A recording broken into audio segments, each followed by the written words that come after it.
to extreme scene. With his beard and his steak, he's living the dream. He fires up the gauge, ready to have some fun. But when it comes to skill, he's got none. Game on, you ain't your gaming catastrophe. But we love you for the laughs and the hilarity. You may not win, but you always bring the cheer. So grab your controller, let's play, my dear. He's got the moves, but they're all wrong ones. But he keeps on playing like there's nothing wrong. His reactions are priceless, they make us all smile. Even if he's failing in every game style. Game on, you ain't your gaming catastrophe. But we love you for the laughs and the hilarity. You may not win, but you always bring the cheer. So grab your controller, let's play, my dear.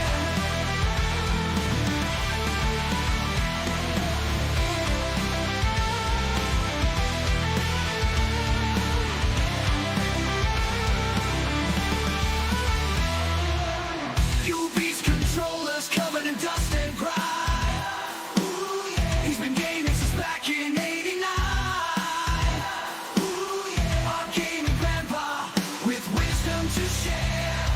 But now he's lost in pixels with his flowing locks of hair. Through the highs and the lows, UB's always there. With a smile on his face and his wild untamed hair.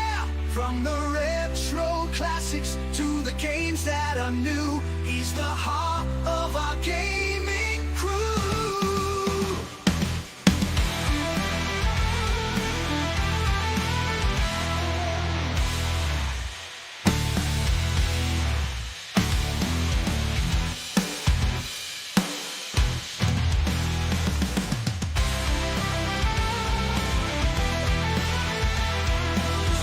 Dream on, you're a gaming catastrophe.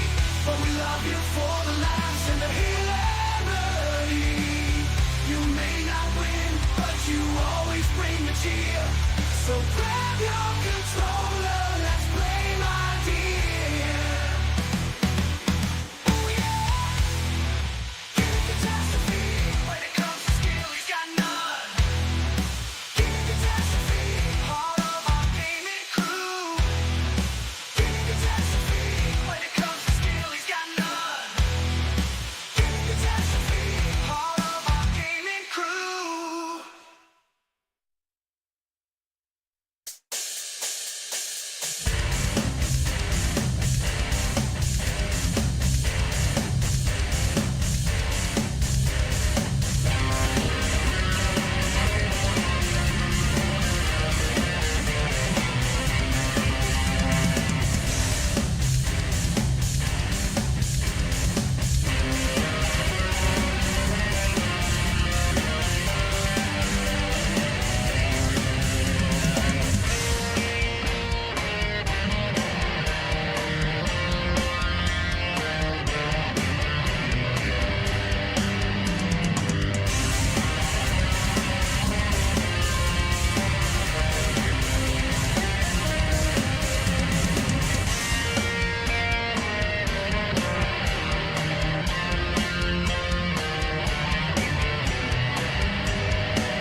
Let the rock and roll fill rage. Evil 10 bits flying, time to engage. We're a squad of misfits, united in front. In the land of Twitch, our victory's won.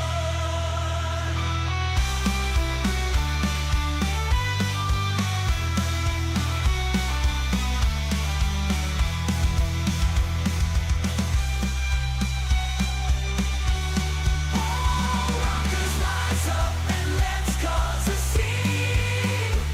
In this chat room we reign supreme. With laughter and chaos, the light, the night. We scream and we riot tonight. Hell yeah, we riot tonight. So let's raise our remotes and toast to the night. With UB and the rockers, we'll take flight.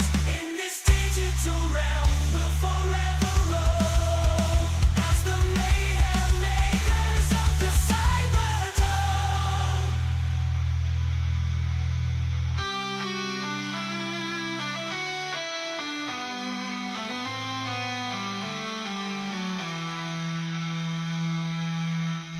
The following film is presented in its complete theatrical version. It was rated R by the MPAA and may not be appropriate for children under 17. It is rated TV MA LSV and contains strong language, sexual situations, violence, and nudity. It is intended only for mature audiences. Viewer discretion advised. I like steak. Ay, ay, ay, ay. Ay, ay, ay, ay. Ay, ay, ay, ay.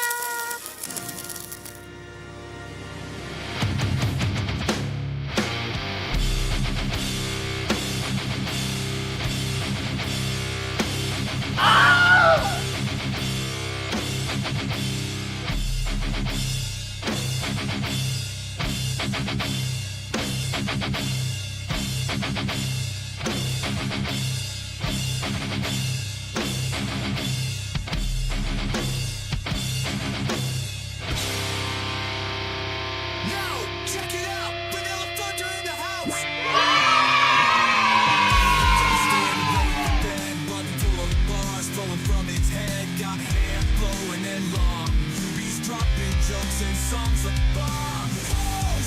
Science, kinda like milk that's expired.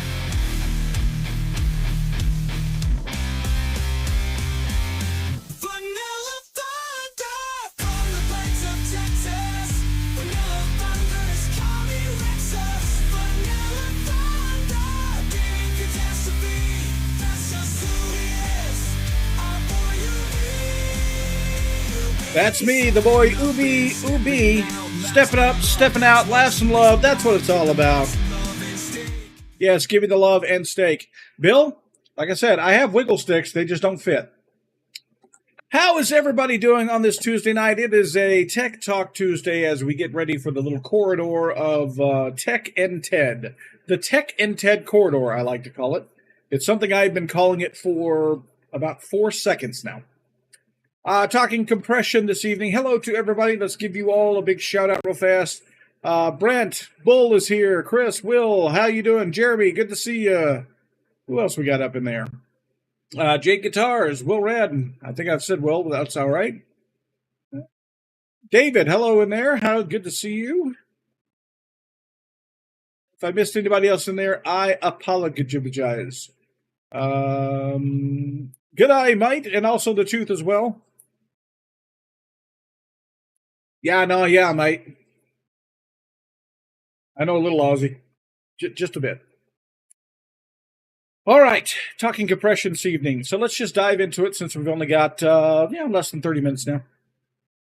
What is compression? At least as far as we care about in digital audio and music and guitar specifically. Well, it's a control of dynamic range is what it is. Hey, Blue Mox, how you doing?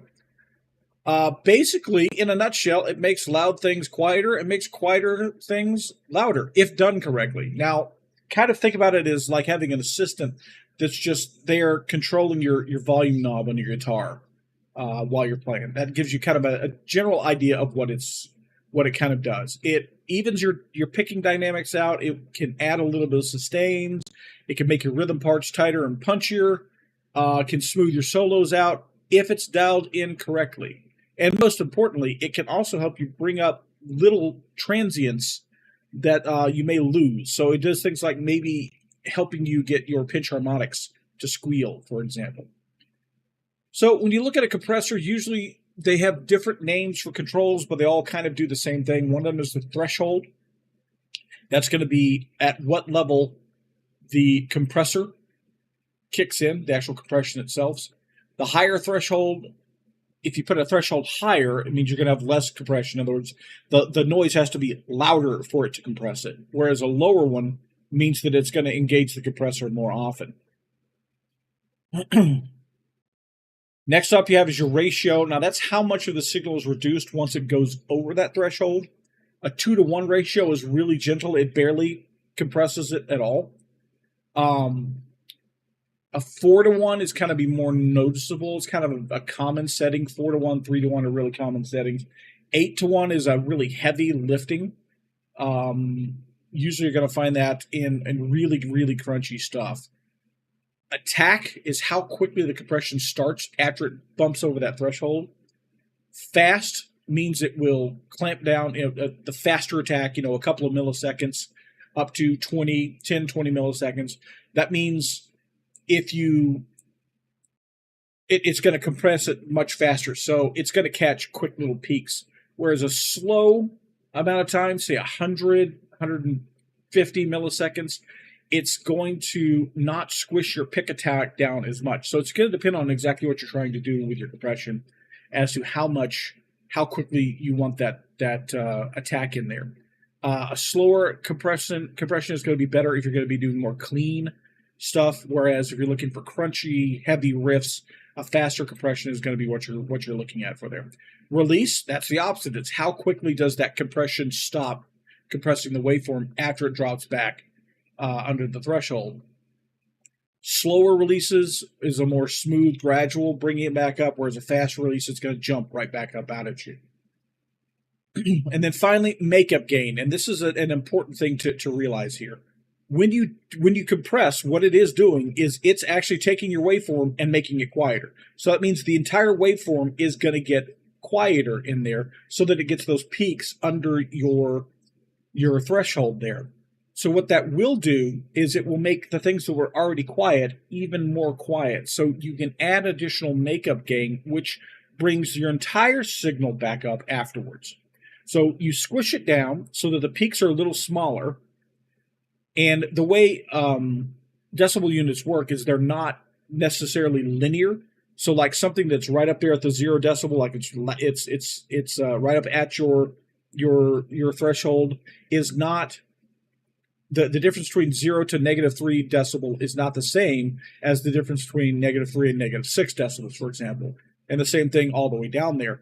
It gets even smaller. So when you compress that wave down, your peaks move big time. So they get small really fast. Your smaller ones only compress just a little bit. So when you add the makeup gain on it, they gain total. For example, if the compressor knocks down your actual pick attack, the hard part, if it knocks it down, say 6 decibels, right?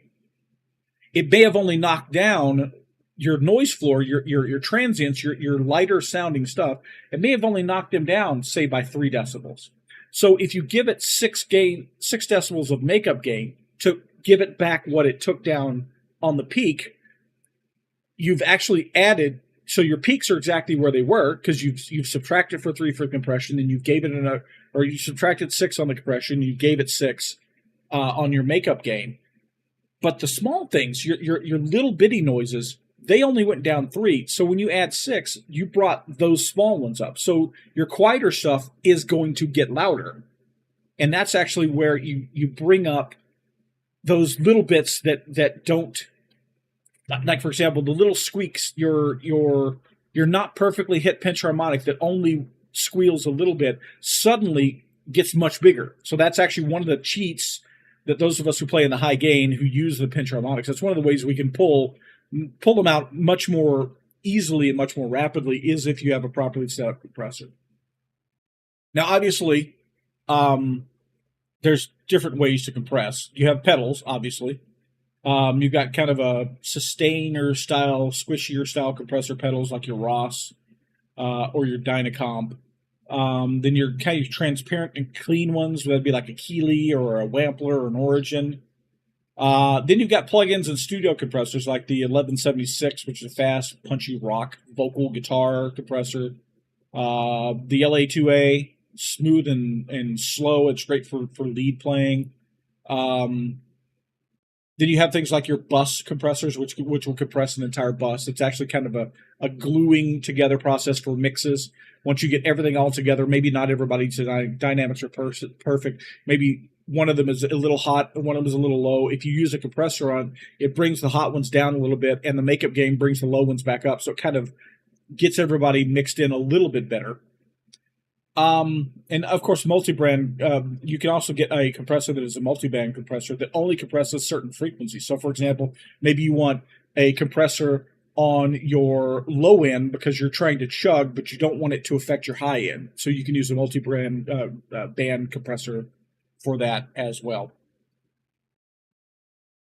Yeah, that's exactly what I was just talking about there, CD.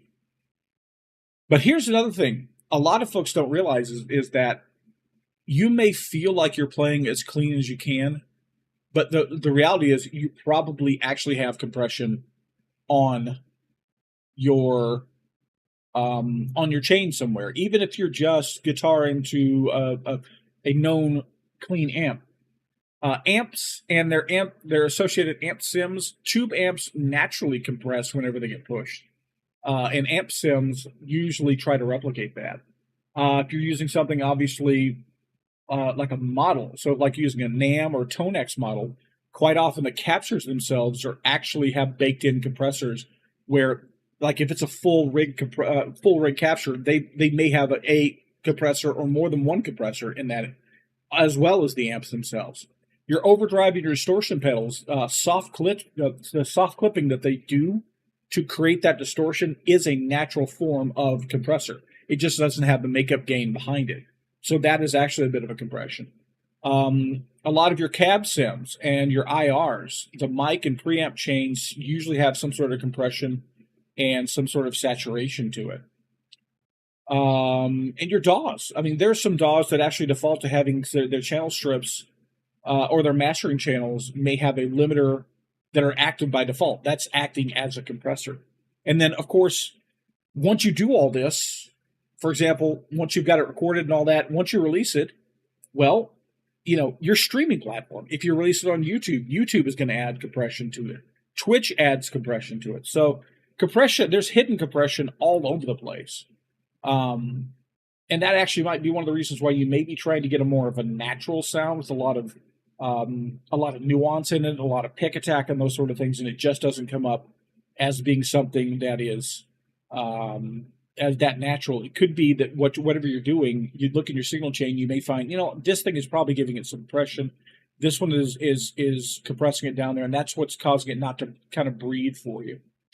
It's one of the reasons why, actually, when I'm playing the Kona, the preamp that's on it does a little bit of compression to it. It's a totally different sound than if I just take the microphone and play the Kona into it. It has a lot less compression to it. It's got a more of it breathes more, so to speak. Now, obviously, what is the practical use of a compressor? Well, if you're, say, playing a clean guitar, which, you know, we just don't do that. That's just not the kind of thing that we do around here. But if you were one of those heathens who does like to play a clean guitar, it can add sustain for you and can actually, like, especially if you're doing finger picking, it can help keep those balanced. So, for example, if you, like one of your fingers, you tend to pick a little lighter than the others, it can actually help make that up and smooth those out a little bit. Now, for those of us who understand that guitars are meant for high gain, well, the gain itself, especially when you crank a lot of gain on it, it's already going to put a lot of compression on it, especially depending on how you're getting that gain. If you throw it through like an OD pedal to give it the extra push before the amp, and then the amp itself is pushing really hard, then, you know, you're going to have a ton of compression on it. And quite often, people make the mistake of adding additional compression to it. In those situations, there's not really a reason to add compression if you're already leaning really heavily on using that for a high gain thing. As I said earlier, you may be using them when you're mixing on your mix buses. Light compression can prevent like wild jumps of volume between between different tracks, and that also anything that you would do for that, you would also think about for a live sound. That also is a place where compression will probably deal with that. Now, what do you need to keep in mind when you're using compression? Too much compression. There's so many people who use way too much compression, and that's when you start getting that lifeless tone, like it's really choked. Like, I mean, partially some of that you can get from muddy, unarticulated pickups, but if you have good pickups that are articulate and you don't have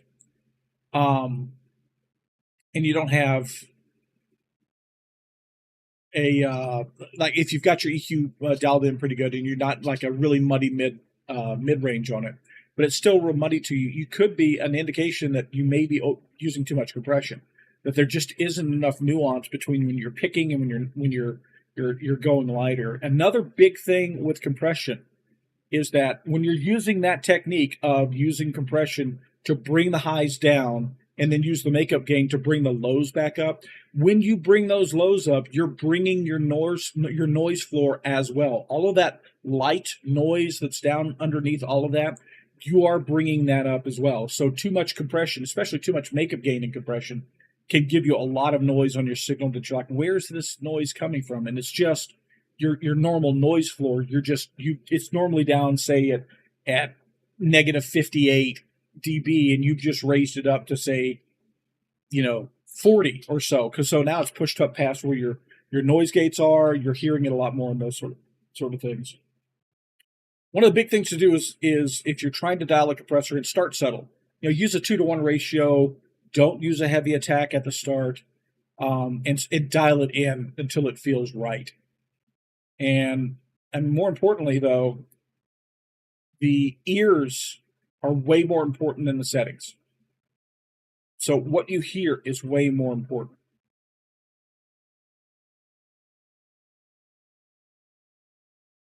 So basically, that's what I got on compressors. I will open up the floor for the last 10 to 15 minutes for questions about compressors, about anything digital audio, or just in general. Hopefully I gave you some info that you may not have had. Hopefully I said something that sounded intelligent. Or maybe you're just sitting there staring at the magnificent beard. Yeah, so that's actually something that I talked about there, Steve. And one of the reasons why it helps so much, as I said, for getting making it a little easier to get your pinch harmonics to squeal, is that a compressor works in a two-part things. So when you attack, when you hit the pick attack, that part is really loud. But when you so your compressor is designed, that's going to go open over your threshold. So your compressor kicks in, and say you compress down 2 or 3-to-1 ratio, and so you're pulling it down. So let's say like it compressed. Let's say it went over 6 dB or 3 dB over your threshold, and you have a 2-to-1 compressor. So it's going to apply a -6 to that. And it's gonna knock it way down. That's going to apply it just to that peak, though. But everything else is going to get compressed as well. So like your low ends, the part where you're catching the string with a finger to cause that harmonic, that is way lower in sound, how loud it is. So when you apply that makeup gain, that 3 dB or 6 dB or whatever, it's going to grab that lower part that wasn't part of the compression and pull it up. So that means you're going to bring that part that makes the squeal up that much higher, which means it may push over that threshold where your amp catches it, amplifies it, and suddenly you're squealing like you're Zach Wild, if you've got a properly dialed in compressor.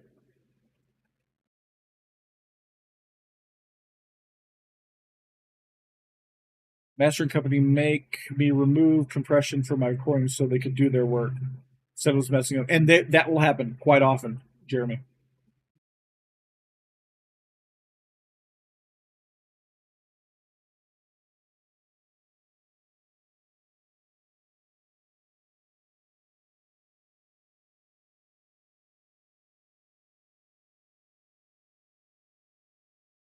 Ooh, that sucks.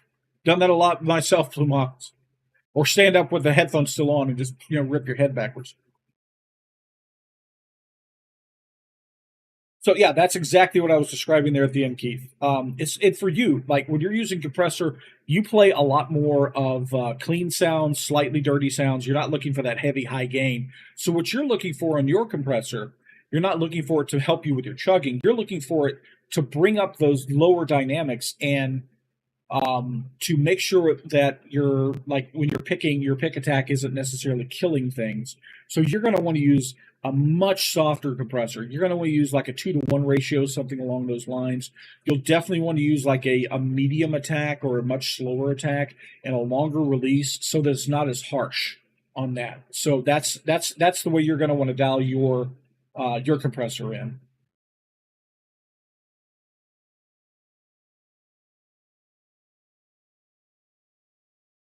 We just aren't pumping enough air into it. So just put a lot more.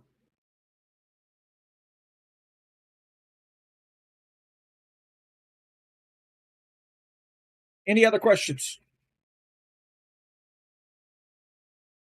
It is your show this evening, as it always is. Kill that.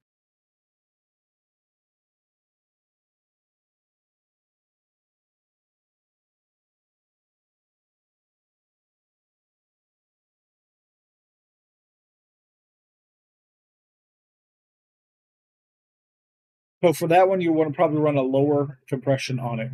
The compressor knob, you want to make it a little bit lower. EQ is just going to change the sound to taste and level. Start noonish, maybe roll it back. Why did the latest Apple date crash a bunch of programs? Because Apple always crashes everything with all of their updates. Apple updates are maybe some of the worst things out there. It's one of the main reasons why I um, don't. I'm not a major Mac and Apple fan. Out of there, puppy.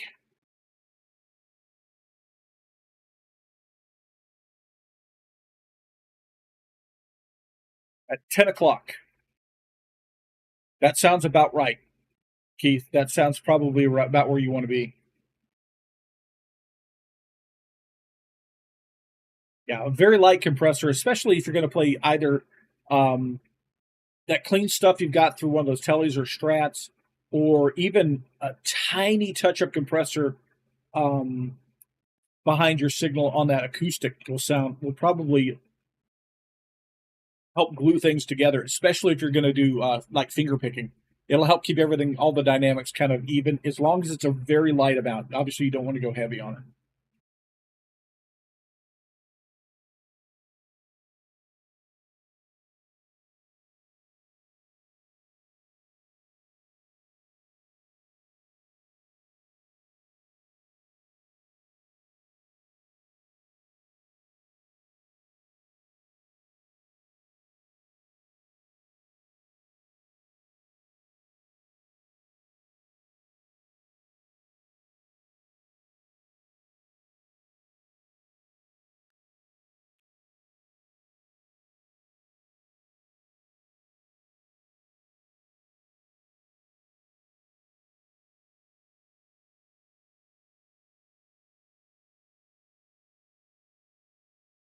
So, what would be a couple of famous examples of people who've used compressors like Jimmy? Um, Let me think. I know Mark Knopfler used a light compression when he was fingerstyle work on his Strats. Um, if I remember correctly, the guys at Abbey Road love using Fairchild compressor for vocals. So like stuff from like the Beatles and stuff like that used a lot of compression on their vocals.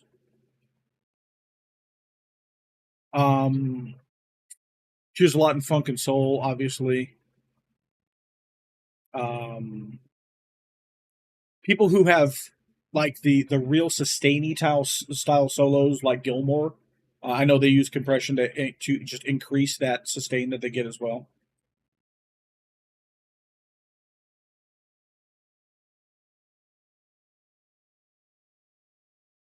Yeah, exactly, Bill. Anybody who does those real long sustained bends and big sweeping bends and stuff like that, usually you're going to have a compressor in the chain. Even if you have a guitar that has good sustain, you need that mechanical help, so to speak.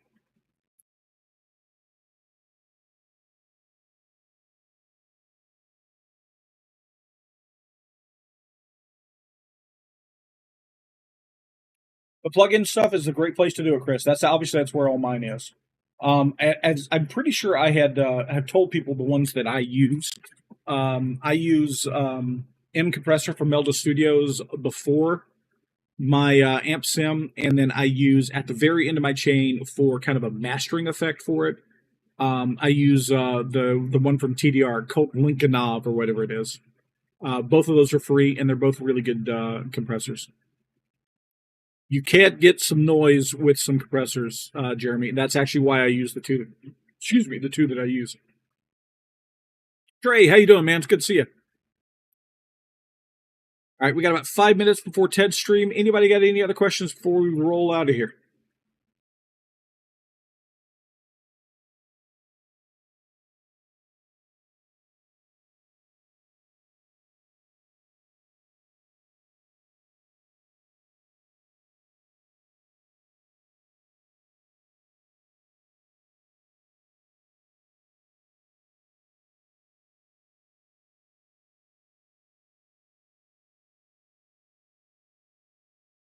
I don't know what the meaning of life is, but I can tell you what is best in life. Actually, I'll tell you somebody who definitely can tell you what best in life is, and that would be Bill. Bill knows exactly what is best in life.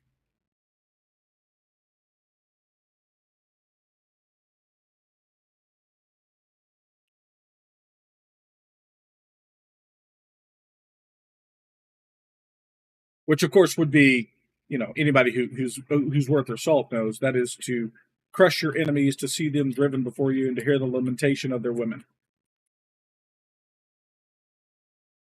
There you go. I knew Bill would back me up.